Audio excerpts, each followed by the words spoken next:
Do you have questions about how to design a high-pressure aeroponic system? Like, how many nozzles can I use with my system? What size pump should I use for my system? Or what pressure should I operate my high-pressure aeroponic system? And many, many, many more questions. Well, I have your answer.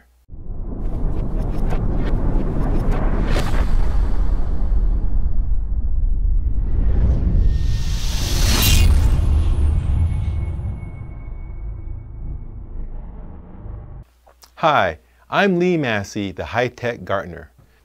Be sure to watch to the end of this video because I have a special message for you.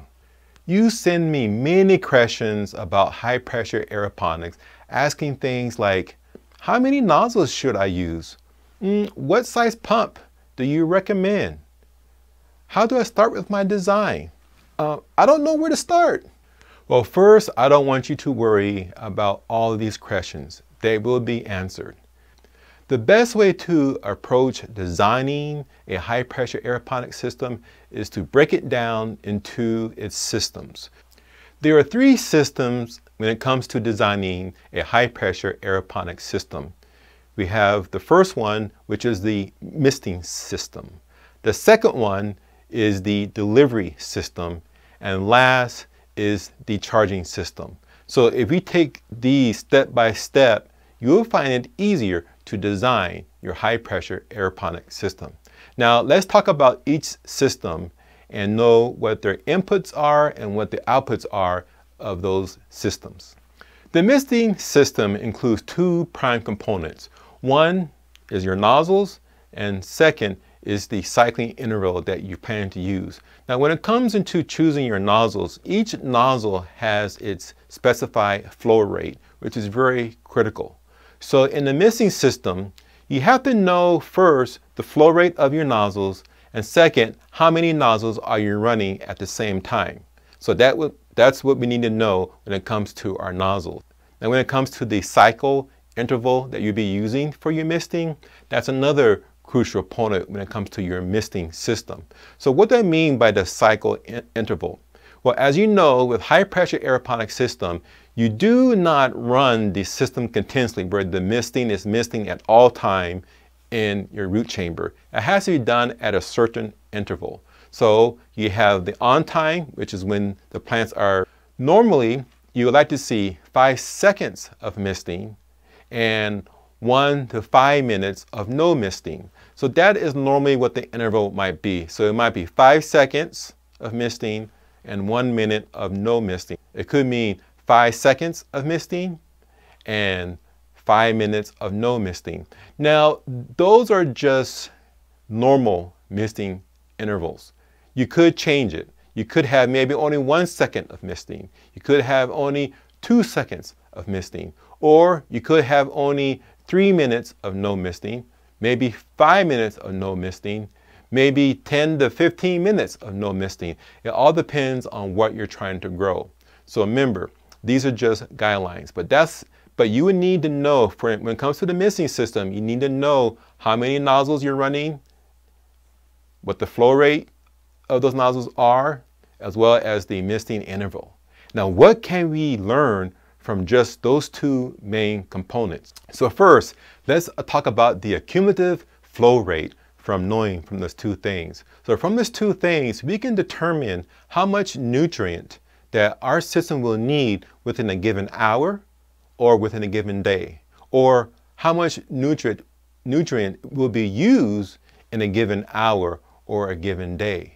So what I mean is that, let's say that if our misting nozzles, for instance, is misting at 1 gallon a minute, that means that in 1 hour, it would use 60 gallons in 1 hour. Let's say that we have it misting for 1 minute, and then we have it not misting for 1 minute. So that means that it's misting 50% of the time. So if our nozzles are using 1 gallon per a minute, okay, what would that be in an hour? Okay, it would be 30 gallons in an hour, which would be basically half of what it was before in our prior example, because now we're misting at 50%. So you can see that the misting interval is critical in determining the accumulative flow, meaning that in a given hour or a given day, we can know how much nutrient will be required. Okay, so by having those numbers, knowing your nozzle flow rate and the misting interval, we can calculate the accumulative flow rate, meaning that we would know how much nutrient will be used in an hour or how much nutrient will be used in a day. And those numbers will be used to determine your reservoir. Like, how much nutrient do you want in your reservoir? Can you run the nutrient to waste, meaning that instead of recirculating the nutrient, where once it's sprayed, you dump it out, you don't reuse it. In this scenario, just for 1 hour running at 50% with a nozzle at 1 gallon per a minute, that means that you would need at least 30 gallons of nutrient an hour. Okay, an hour, 30 gallons of nutrient an hour, just to keep up with the demands of the system, which is basically unrealistic. So in that scenario, you will automatically use in that scenario, you would recirculate your nutrient, because running to waste would be very inefficient. Okay, so that's how we can use the cumulative flow rate values. Now, another thing that we can determine is the tube size. Okay, as you know, I recommend that you use a 1/4-inch tube, but when you use a 1/4-inch tube, you are limited as to the flow rate you want to put through that small little tube. Okay, so by basing on the misting, so by knowing that the flow rate of what your nozzles are and knowing how many nozzles that you have, you can determine what the instantaneous flow rate would be to your system, or we can call it the delivery flow rate. Okay, we can call it the delivery flow rate, meaning that this is the flow rate when the system is being charged with the mist that's occurring through your tube. So we want that number to be below a certain number if we're running a 1/4-inch tube, which we'll cover later. But just realize that based upon the flow rate of the nozzle and knowing how many nozzles we will have, we can find out the delivery flow rate, which is critical in determining your tube size. Now, another thing, just to throw it in right now, when it comes to determining your tube size, not only do you have to know the flow rate, but you also want to know the length of the tube and how many fittings you have between the pressure tank and your nozzles, which will all determine that, which we'll talk about later. Okay, another thing that we can determine from the flow rate or from the delivery flow rate is the residence time. Now, what do I mean by the residence time? The residence time basically lets us know how long does it take the nutrient to leave our pressure tank and reach our nozzles. So how long does it take for that to happen? Does it take seconds? Does it take minutes for the nutrient to move from our pressure tank to our nozzles? We call that the residence time. Now, why is that important? Well, there are a couple of reasons why. We want to know what the residence time is when it comes to make sure that solids do not build up in our tube, but also too, let's say if our reservoir, okay, is in a cool chamber and our root chamber is starting to heat up. Well, we need to know how much time do we need to allow the nozzles to run so that the nutrient, the coolest part of the nutrient will reach our roots to cool them off. So let's say, for instance, this is just for an example, let's say that the residence time is 5 seconds. That means that it takes 5 seconds from the nutrient to exit out of the tank and to be delivered to our nozzles. Let's say it's 5 seconds. And we know that our root chamber is getting kind of warm. We want to cool it off. Well, we know that we have to run at least 5 seconds before any of the cool nutrient or the chilled nutrient reaches our roots. So we might want to run for 10 seconds. We'll double that. So we want to spray that one time for 10 seconds just to cool down the chamber some. Okay, so that's where residence time comes to be very critical. Residence time comes to be critical in other ways too, but those are some of the main reasons why we want to know the residence time. Okay, now let's talk about the delivery system. This is the second system. Now, what is the main components of the delivery system? Well, it's simple. It includes anything that is used to transport our nutrient through the system. What is that? You're right, it's tubing and fittings, and also valves. Okay, so those are the main components of our delivery system. Now, why is this so critical? Well, we kind of mentioned before that our flow rate determines basically, how many fittings can we use and what's the maximum length of tubing that we can use. And so we need to know, based upon the flow rate from the first conversation when it comes to the misting system, to how that we also need those same numbers in the delivery system. So in the delivery system, we want to know the length of our tubing, we want to know the inside diameter of our tubing, and we want to know how many fittings and valves are between the pressure tank and the nozzle. And by having those numbers, we can determine many things based upon that. Okay, so one of the things that we can determine is the pressure drop. Now, let's put it this way to keep things simple. The more there are between the pressure tank and the nozzle, the more that you will have a pressure loss, meaning that the more tubing you have between the pressure tank and the nozzle, you will lose pressure. The more fittings you have between the pressure tank and the nozzle, more of a loss in pressure again. The more valves you have in between the pressure tank and the nozzle, again, you will have a loss in pressure. And the valves also include any solenoids. Now, this is kind of critical because you want to know that you're not extending or adding too much of a burden to the system where now you're delivering 100 psi at the pressure tank, but your nozzles are only getting 50 psi. That's not good.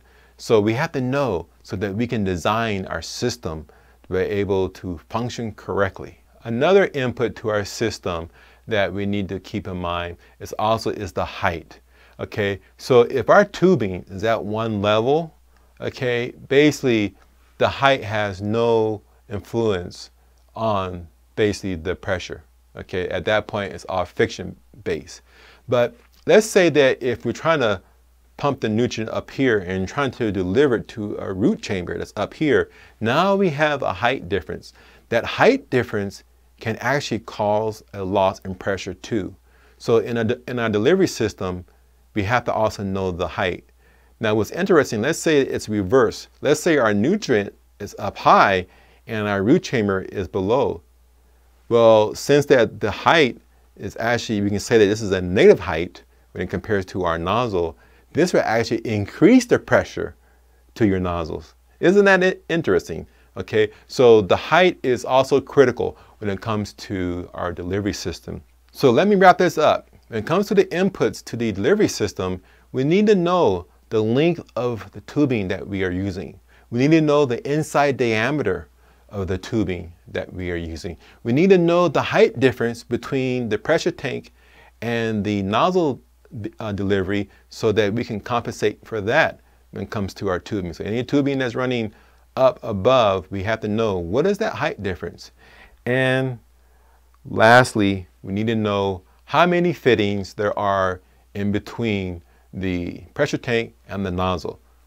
Elbows, T's, valves, solenoids, those all need to be included into figuring that out. So this is what entails when it comes to the delivery system. This is just a side point. When it comes to the delivery system, we are referring to using a polypropylene type of tubing, but also the material type of your tubing can determine the friction of the tubing, meaning that resistance to the flow of your nutrient.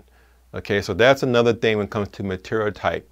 Now, I'm not going to consider material type when it comes to losses due to the tubing, knowing that most of us will be using either nylon or polypropylene.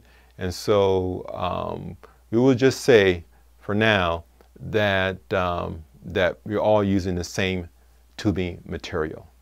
Another thing that we can gather about knowing the delivery type, which kind of bleeds into our next system, is that it will help us to determine the pump demands. It will help us to determine how much pressure does our pump need to deliver to keep our nozzles running at the optimal level. Because if our losses is only 10 psi, that means that our pump doesn't need to be much more beefier than 100 psi. But let's say that our psi pressure loss through our delivery system is at 50 psi. Hopefully no one would get up there, but this is just an illustration. It says that at 50 psi, and we want our nozzles to run close to 100. That means you're going to have a pump that can deliver at least 150 psi to compensate for all the loss running through your system. So just illustrate why we need to know about the delivery system to help us to design a high pressure aeroponic system so that it can function at optimal levels and have less failures. Okay, so let's talk about our final system, and that's system number 3, and that is the charging system. Now, the charging system is made up of 2 main components, which we already mentioned before. It's made up of the pump, okay, and of the pressure tank.